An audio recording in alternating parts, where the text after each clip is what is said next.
Hi, this is Sarah from VS Anywhere. In this tutorial, we're going to talk about pair programming. We will look at what remote pair programming is, pair programming with VS Anywhere, and changing roles. Part 1. Remote pair programming, driver and observer. Pair programming is a technique where two developers are working on the same workstation. One person is the driver, and the other is the observer. The driver writes the code, while the observer reviews each line of code to see possible bugs and get an idea of the bigger picture. In the past, this technique required the driver and the observer to sit together. But with VS Anywhere, two developers can be working collaboratively in real time from different parts of the world. In this VS Anywhere session, as you can see, my screen is on the left, and to the right we have my colleague. I am working from Spain, and he is working from the United States.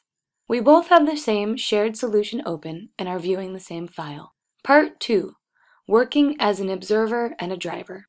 I am going to be taking the role of the driver right now. My colleague will be following by using the follow feature, which is found here. I will now go to a line of code, and as you see on the right, my colleague follows my working context in real time.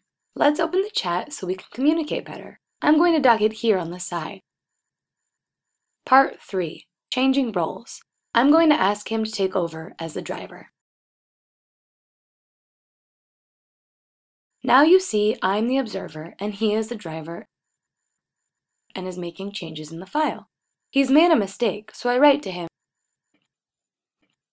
He fixes it. This concludes our session. In addition to pair programming, VS Anywhere can be very useful for training and interviewing prospective developers by asking them to create something and by following their working context. For more help and tutorials, visit our support center. Happy coding!